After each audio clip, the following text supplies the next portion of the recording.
Estamos de volta com o terceiro e último bloco do programa Eclésia dessa noite, falando sobre Santa Edviges, a padroeira dos endividados. Uma grande santa, duquesa de Silésia, né? Uma antiga região que envolvia parte da Polônia, da Alemanha e da República Tcheca, na qual ela se casou com o duque daquela região. De maneira bonita viveu a sua vocação matrimonial e depois da morte de seu marido, sua vocação religiosa também se santificando tanto no matrimônio quanto na vida religiosa, essa grande santa, a Santa Edviges. Aliás, Padre Guido, Santa Edviges é uma das padroeiras da Polônia, não é? Sim, foi proclamada, inclusive, pelo Papa Clemente IV, foi proclamada padroeira da Polônia. Foi ele que a canonizou em 1266. Já faz tempo, né? Uma santa, por isso que ela é tão popular, né? A Santa Edviges é muito popular.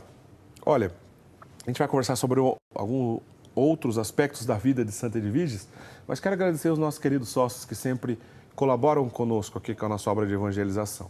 O nosso sócio faz as suas doações todo mês da maneira que pode, que lhe convém, ele escolhe o valor.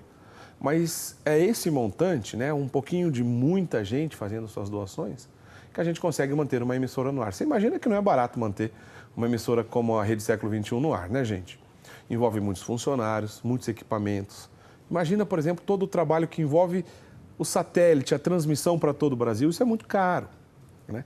Mas a gente vive esse sonho do Padre Eduardo, que um dia sonhou esse tipo de evangelização, e você é patrocinador direto, você, querido sócio. Se você não é sócio, ligue para a gente e vem conosco nesse desafio, se torne sócio e faça a sua colaboração todo mês. Se você é sócio, não deixe de fazer a sua colaboração, por favor, a gente estende aqui a nossa mão e pede mesmo a sua ajuda, porque é através desse tipo de ajuda que a gente consegue manter nosso trabalho de evangelização no ar.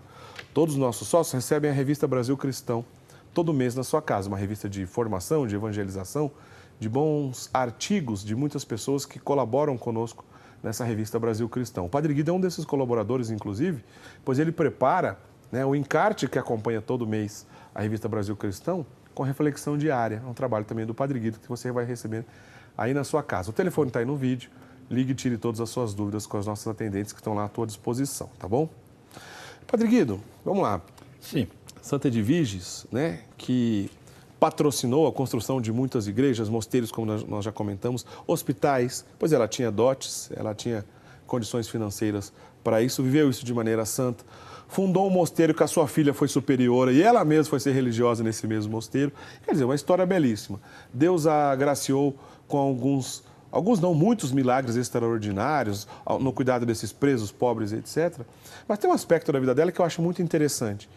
Pois naquele período, né, a gente conhece, quando a gente vai estudar a história da igreja e até mesmo a história da educação, o período conhecido como escolástica, que foi muito forte no século XII e XIII, principalmente no século XIII, é aquele período que as universidades estavam nascendo, né? Por exemplo, as universidades mais antigas da história nasceram dentro de uma igreja. Estou falando da Universidade de Bolonha, a Universidade de Paris, a própria Universidade lá de Cracóvia, que é antiquíssima, está entre as mais antigas do mundo.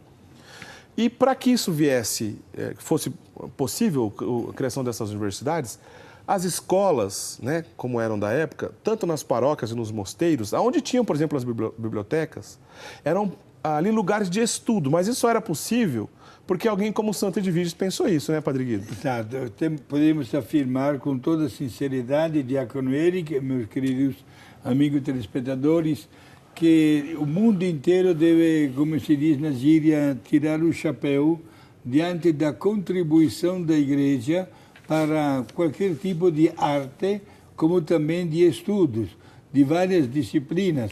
O senhor citou de Paris, de Bolonha, que é a mais antiga da Itália, de Pádua também. Coimbra, antiquíssima. Coimbra também, lá no Portugal, etc. Gente, a contribuição da Igreja até hoje, até hoje não termina. E temos que agradecer a Deus. A título de curiosidade, um dos pensamentos que me está chegando pela cabeça neste instante, se estivéssemos, não aqui nos estúdios da Rede Século XXI, mas estivéssemos dentro do Vaticano, até o Observatório do Vaticano, que é mantido por religiosos jesuítas, que estudam mais bem de perto, por exemplo, um dos astros que toda noite enfeita a Terra, a Lua. os principais montes que foram dados à Lua são nomes de padres jesuítas. Pois justamente esse é o instituto astronômico mais antigo do mundo. Exato. Né? E sendo eles os jesuítas os estudiosos, as crateras, uma vez estudadas e nomeadas na Lua, levam o nome de padres jesuítas. Para dar apenas um exemplo, né, Pedro? Exato, somente um exemplo. No campo da medicina, no campo também do cultivo até dos campos, dos produtos, dos cereais, etc. Né? Podemos dizer que tantas obras são obras que iniciaram com a Igreja. Santa Edvige, sim, era rica, tinha grande possibilidade e desfrutava tudo isso para ajudar os menos favorecidos, mas deu também a sua contribuição para a formação intelectual, né, dos filhos daquelas pessoas que ela mesma ia visitar até na cadeia, né, e que não tinham nenhum recurso. Então, ela patrocinava até os estudos, ajudando essas crianças a conhecer, a ler, a escrever, a frequentar os cursos superiores, etc. Imagina, né? No mosteiro ou numa paróquia, era um lugar onde tinha uma biblioteca. Em volta dessa biblioteca, um espaço de estudos das artes clássicas, filosofia, retórica, matemática. E para que isso acontecesse, tinha que alguém dar essa aula. Mas não tinha essa relação de escola ou de universidade que começou a partir de ali, como a gente está dizendo. Era preciso pessoas como Santa Edviges para, primeiro, patrocinar esse serviço, segundo, de maneira clara, botar a mão na massa, né? Levar gente, as pessoas que tinham esse conhecimento, e o clero tinha um grande papel, né? Grande importância nesse papel. Então, isso era uma obra social, era uma obra de caridade, era a organização dos primórdios que nascia a universidade, e levado isso de maneira santa, pois a oração não estava excluída disso. Não, absolutamente. Aliás, aproveito também o lance para acrescentar um pormenor. Não se tratava somente de disciplinas assim profanas, né? Mas aproveitava para dar também catequese. Claro, é verdade. Até a nível de criança, dar uma instrução básica da formação cristã. Não esqueçamos, inclusive, que na época na qual ela viveu, havia até, digamos assim, influências de filosofias estrangeiras que se misturavam com a religião católica, e quem não tinha uma formação profunda acabava ficando só de boca aberta e permanecia numa grande confusão. A gente tem que lembrar que o período que ela viveu foi o auge do catarismo, a heresia dos cátaros, ou também conhecida como heresia dos albigenses, pois se centrou muito na França, na cidade de Albi, né? Mas que percorreu toda a Europa. Era uma heresia, né, Padre Guido, que, por exemplo, desprezava, para dar um exemplo apenas, a presença real de nosso Senhor Jesus Cristo na Eucaristia. Sim, e toda forma de matéria ele desprezava. Sim, não acreditava e pior ainda, colocava como criador do universo o espírito do bem e o espírito do mal. E sendo que a natureza humana tem uma tendência para um defeito, para uma fraqueza, é isso que o príncipe do mal dominava. Mas gente, Jesus não veio ensinar uma coisa desta. Aliás, Santo Antônio de Pádua foi um grande combatente dessa heresia dos cátaros, que ele ficou até conhecido como o martelo dos hereges. Ele é dessa época. Sim, chegou a converter inúmeras pessoas que não acreditavam. Inclusive tivemos na história deste santo um pequeno pormenor. Tivemos prefeitos da cidade que impediram a inveja, impediram ao santo de pregar o evangelho sobre as verdades da fé dentro da igreja. O santo não se importou, mesmo com a igreja fechada, ele pregou na beira do mar e os peixes começavam a borbulhar, quase dando bola ou querendo aplaudir Santo Antônio. No período que viveu Santo Antônio, São Francisco, São Domingos, Santa Edviges, foi um período muito rico para a igreja, mas também viveu essa dificuldade, por exemplo, dos cátaros, né? Uma heresia dualista, né? Na qual um Deus mau para eles teria criado todas as coisas que diz respeito à matéria e à carne, e um Deus bom as coisas do Espírito. Por exemplo, como é que a Eucaristia pode ser coisa boa se a Eucaristia é o corpo de Cristo para aquelas pessoas que tinham essa distorção? né? Como é que, por exemplo, uma mulher grávida pode ser uma coisa boa se ela está gerando matéria? Então, eles eram contra o matrimônio, pois é uma união de matéria, de duas pessoas, atacavam muitas vezes vilarejos, eram violentos e acabavam assassinando mulheres grávidas, por exemplo, para se ter uma ideia, pois elas estariam gerando matéria. A heresia dos cátaros foi uma coisa terrível. Enquanto lá na Itália, por exemplo, Santo Antônio de Pádua estava fazendo a sua parte, né, a gente tinha nesse mesmo período da história, na região da Silésia, né, da Polônia, como a gente está dizendo, alguém, Padre Guido, que viveu muito bem, a gente até tem destaque aqui, porque o senhor gosta sempre de ensinar para a gente destacou aqui, que apesar dessa dificuldade em toda a Europa, apesar do catarismo, os albigenses, ter dominado, invadindo boa parte da igreja na Europa, e grandes santos, graças a Deus, que Deus levantou para que respondesse isso à altura, mantendo a doutrina reta, as passagens que a gente vai colocar aqui, o destaque que a gente vai colocar aqui na sequência, Santa Edvíges viveu de maneira muito, muito profunda essa realidade que o senhor ensina muito bem. Coloca para a gente, por favor, aí, Lucas, para a gente ler as obras de misericórdias corporais, Padre Guido. E também espirituais. Primeiro vamos lembrar as corporais, né? Exato, né? Dar de comer a quem tem fome, dar de beber a quem tem sede, dar pousada aos peregrinos, vestir os nus, visitar os enfermos, visitar os presos, olha aí, Santa Edvíges, enterrar os mortos. Santa Edvíges viveu isso de maneira heróica, Padre Guido. Perfeito. Alguém poderia perguntar, mas padre, onde é que se encontram estas obras de misericórdia corporal? No Evangelho de São Mateus, capítulo 25, versículos 34 a 36.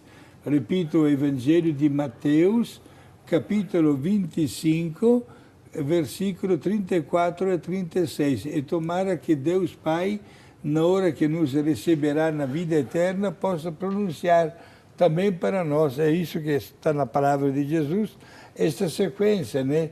Vinde benditos, porque eu estive com fome, com sede, e você me hospedou, me alimentou, etc. E nós perguntaremos para Deus Pai, mas quando foi que tudo isso aconteceu?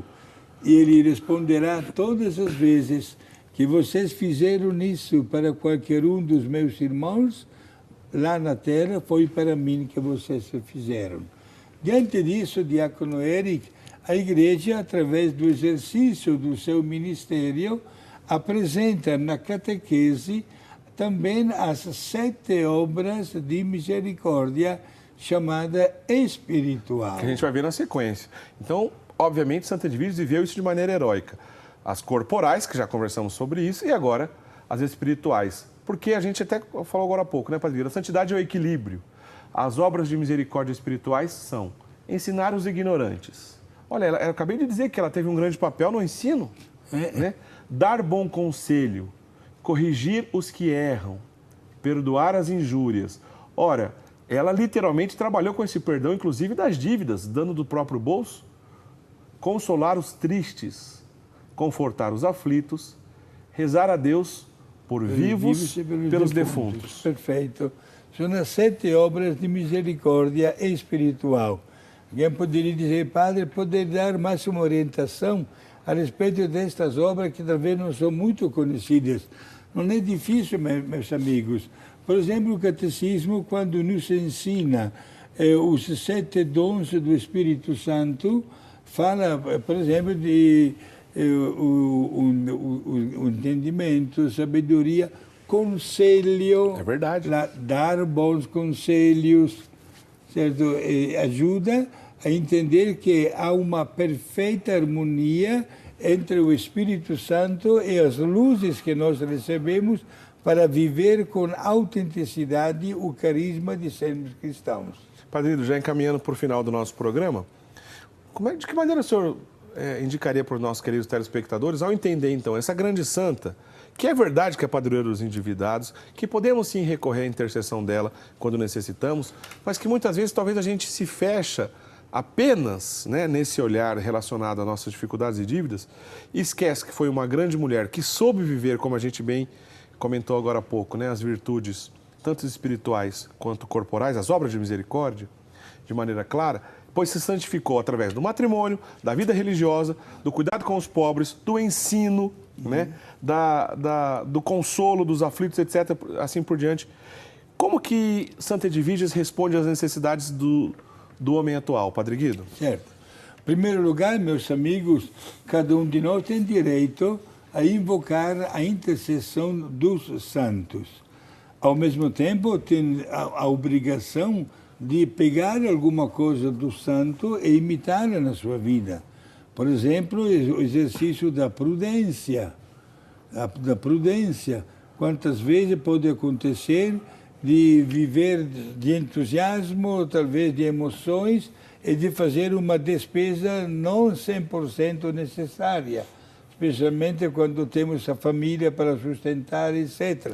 Vamos invocar os santos para que nos ajudem a saber usar bem, de uma maneira equilibrada, a nossa inteligência e todos os dons que Deus nos dá.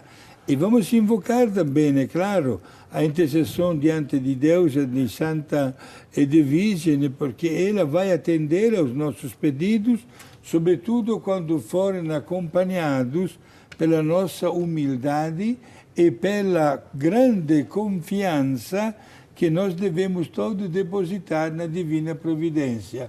Poucas palavras, Diácono Eric, não é uma utopia ou uma expressão que cai fora da realidade, não. Precisamos todos entregarmos nos cuidados de Deus. Todos nós, de uma maneira direta ou indireta, o Senhor deixou escapar muito bem neste programa, temos até dívidas, né? E as coisas talvez não andam conforme deveriam ir. Mas procuremos, através da invocação à Divina Providência, entender de sermos instrumento nas mãos dele para poder fazer um bem que nunca nos será tirado. Por isso que na dinâmica divina, até aquele copo de água que se dá já tem a sua recompensa. Até aquela renúncia não digo de um lazer, até satisfação pessoal em benefício de uma outra pessoa tem a sua recompensa. E Deus quer exatamente que saibamos enriquecer com estas virtudes, porque é aí que nós compreenderemos mais a necessidade do nosso próximo e Deus também compreenderá melhor as nossas necessidades e estará sempre pronto para nos ajudar. Muito bem, Padre Guido. Foi uma alegria conversar com o senhor sobre Santa Edvíges, essa grande santa, né, que nos ensina tanto, né?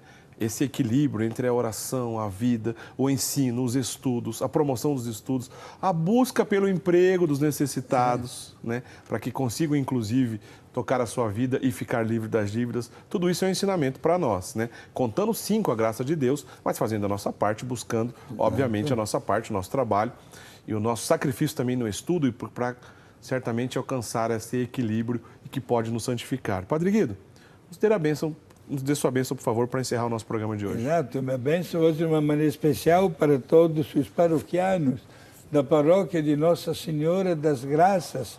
Na verdade, Diácono Eric, quando falei nestes dias, olha que vamos dedicar um belo programa dedicado a esta santa. Vocês conhecem, sim, padre, é a santa dos endividados. Mas o que ela fez na vida? Ninguém sabia responder, né? Agora colaboramos com isso. Colaboramos também com isso, né? E vamos pedir a intercessão desta grande santa que com certeza nos apresenta diante de Deus. A bênção de Deus é Todo-Poderoso, o Pai, o Filho e o Espírito Santo. Amém. Obrigado. Obrigado, Padre Guido.